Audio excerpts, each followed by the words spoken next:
What's going on, everybody? Matt here. So Star Wars Visions finally came out. I made a video a while back expressing my excitement for the show, and it didn't disappoint. And I'm going to talk about it today. I think it was simply fantastic, a great concept. And each of the different studios told wonderful stories, had great ideas within the Star Wars universe. So let's jump into this review discussion of Star Wars Visions. So if you don't know what Star Wars Visions is a 9-episode anthology series where each episode is made from a different studio. We see their perspective on the Star Wars universe, how they see the world, and it created for different stories, different worlds, unique characters, different animation styles, and all that blended together for 9 interesting and amazing stories. So I'm going to start by talking about the voice acting, because going into the series you had the option to either watch it in English dub or in sub. I opted for the English dub version just because I wanted to see how the voice acting was. It's not your traditional shonen voice actor.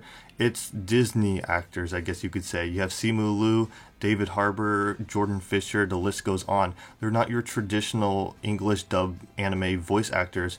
So I just wanted to see how the voice acting was from these non-traditional voice actors. I'm assuming some of them have actually voice acted in the past. I'm just not familiar with their work. But I thought for the most part the voice acting was fine. It wasn't anything special. There were a few standout performances. I wish I could tell you from who, but I'm not too sure.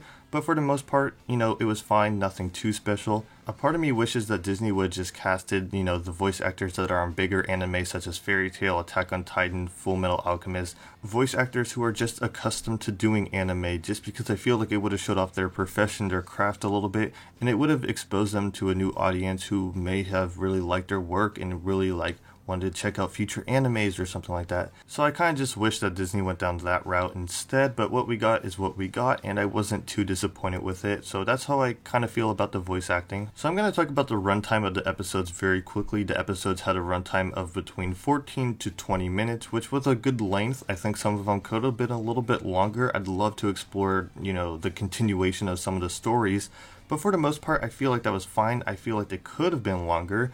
I think this was just Disney's way of testing it out, seeing how it all worked, keeping it short and simple, or maybe the studios just felt like they told the story in the time they needed to. I think in the future, if they do continue with this series, I would love to see longer episodes, maybe pushing that 40-minute mark. I know it would be very difficult, but I'd love to see it done. But overall, I was satisfied with what we got. As for the animation across all 9 episodes was excellent, each one obviously having a different animation and art style, a different look to it. Some had a more rounded design, I guess you could say chibi look to it, while others had this harsher style with stronger lines. And I don't know, just seeing the different art styles and animation just created for a different experience in every episode. It just had this uniqueness to every episode that I loved. On top of that, we got to see the Star Wars galaxy in different perspectives, different views. Some episodes were heavily inspired by the tradition of samurai, while others were influenced by early animes. You definitely get to see the Star Wars world through these creators' eyes. You see how they view the world, how they see things, and each creator adds their own personal and cultural touches to the episode, which adds a great element to the story and Star Wars universe. To go further on that idea, I want to talk about how each episode sees things differently in the Star Wars universe. Starting with lightsabers, the lightsabers were used in so many different ways, so many different hilts and configurations. In the first episode, we see this 6-bladed lightsaber that spins, and it's just really cool. In another episode, we see a lightsaber change the length of the blade, which is just super unique. In the Twins episode, we see that kyber crystals play a big role in how a lightsaber works, and how the special kyber crystal actually makes the lightsaber more insane than what it is already. But also how you get a lightsaber varies in each episode. In some, it's an item passed down from generation to generation. In others, it's you have to find the crystal, or someone has to forge the lightsaber for you. So it just varies. I like how everybody took their own unique twist on the lightsaber, the legacy of the lightsaber, and just what the lightsaber is. I also forgot to mention that some of the lightsabers take on the resemblance of a samurai sword, which is just awesome, and I'd love to see a real life version of that. The ships and droids also vary throughout episodes. In the Elder episode, we had this very cool TIE fighter ship, and then we had really cool speeders, and just the different designs of the different ships and starcrafts looked really cool. The droids were also very unique throughout the episodes. We had different designs, whether it was a spin on the R2 unit or a whole new design in general. I mean, the droids just look great. Some were very cute, some looked like they were built by their creator, others looked very polished. I mean, they all looked different, they all varied in style, and I really liked how the droids looked in this series. So I'm going to transition into the stories of the episodes because they were very good stories, and one thing I very much appreciate is that the stories were something new. They didn't take place in the Skywalker storyline. I mean, some episodes were set during that period. We see Boba Fett, we see Jabba, but one thing I really do like is that the stories traveled to new worlds, showed us new parts of the Star Wars universe, and they had nothing to do with the Skywalkers, because for the longest time, Star Wars, all they did was the Skywalkers.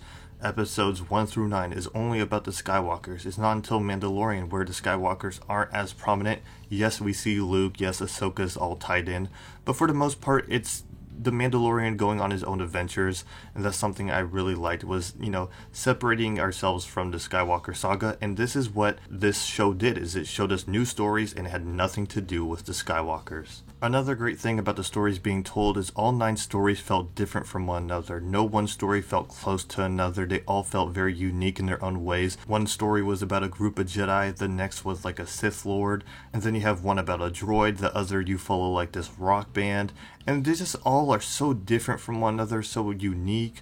There's bandits, there's warlords, I mean, the list goes on, and it's just so many great stories, and I like how, it's not primarily about the Empire versus the Rebels, and it's new stories, new Star Wars stories. They're unique, they're fun, they vary from one another, and I really enjoyed all 9 of the stories. Briefly, I'm just going to talk about some of my favorite episodes, some that stood out to me, starting with episode number 1, The Duel. I mean, what a way to start the series, to introduce us to, this whole concept. It's a very simple story of a Force user protecting a village from bandits, but the thing that stood out to me from this episode the most was, 1, the duel itself was very well animated, the lightsaber fight was really cool, and 2, it was just a visually stunning episode. It had very heavy Kurosawa vibes. He's an early 1900s film director who just makes incredible films such as The Seven Samurai, and you could see his influence was definitely on this episode. But also, I'd like to think, if I remember correctly, he influenced George Lucas to make the first Star Wars. So I think just tying all that in, just, knowing the outside context and all that, I don't know, that made the episode more special. And it just, like I said, visually stunning, the fights, the art style had this nice vintage look to it. It was black and white with a little bit of color. Just all these elements combined nicely to make a great story, and I think it was just a great way to kick off the series with this fantastic episode. The next episode I want to talk about is the Twins episode. Going into the series, this was the one episode I was most excited about, and it wasn't a major letdown, but I kind of wanted more out of it. It was a good story, good short story, but I think it could have told a little bit more. The idea of these twins being born into the dark side was really cool, but I think the conclusion I just wanted a little more out of. I feel like this is a story that would benefit from a part 2 or a continuation, just because I feel like it set up so much great things in it, where just like if it, kept going, had an episode 2 or 3, it'd just be incredible. And I think same goes with the duel. That one Force user, he was very interesting. I could have seen more episodes with him. So maybe this is just a setup, some of these episodes. I don't know. Maybe we'll see more of these characters, more of these worlds within these episodes. But the twins, it was fine. It was good. I like the animation style, but I just wish we got a little bit more out of it. The Village Bride was easily one of my favorite episodes in this whole series. I think the animation and art style looked great, the character designs were really good, and the story was very engaging. I really enjoyed the story exploring this village, and it just had, I think, the most emotion out of all the episodes, or one of the episodes with the most emotion. So, I don't know, this episode was very good to me, one of the standouts in my opinion. If you're looking for the best lightsaber fight in all these episodes, I think that comes down to the Ninth Jedi. The lightsaber fight at the end of the episode was animated extremely well, it was fluid, the combat was great, and I feel like it's one of those instances where the fight is really good because it was in that animated format where they can't do the same exact fight in live action or it won't look as good. And overall, the episode was great. I really liked that twist at the end, and it was just a good episode overall. Now, the final episode I want to talk about in this series is T0B1. This was the one episode going into the series that didn't catch my eye. It just looked a little too distant from Star Wars for me. The art style didn't feel Star Wars, but after watching this episode, I gotta say, I really enjoyed this episode. It was a nice, lighthearted story. It was just very fun. and it had a great ending to it. And just overall, I guess I judged it too quickly. It was a fun story and definitely my pick for the most surprising out of all the episodes. Now I know there's 4 more episodes that I didn't get to talk about, and it's not because they're bad or anything, it's just because I didn't want to make the video too long. They're just as good as the other episodes and definitely worth checking out. All these episodes you should go and watch because they are very good. Overall, Star Wars Visions was fantastic. I love these stories that these studios and creators were able to tell. I love seeing the different and unique perspectives of the Star Wars universe from these creators. I like how they all told original new stories, unique stories that we haven't seen before. They were all well animated, they all look great in their own ways, and they're just fun. I think this is definitely a concept that Disney should continue with, giving creators just free reign to do what they want in this universe without, telling them how they should do it or what they should do, just letting them tell their own unique stories within the Star Wars universe. I would love to see a season 2 of this series because this season was great. Maybe new stories, maybe continuations of what we already saw, and honestly the idea is limitless. There's so much they could do with this, so many stories they could tell, and I don't see why they wouldn't continue. But I'm gonna end the video here. If you guys have seen Star Wars Visions, watched all 9 episodes, let me know what you guys thought. Let me know your favorite episode in the comments down below. If you guys haven't seen it, I'd definitely go check it out. And yeah, if you guys did enjoy, make sure to hit the like button so I know you guys did enjoy. Also go down below and subscribe, it does help me out a lot. If you enjoyed this video, there's probably more like it coming soon, and I'll catch you guys in the next one. Peace.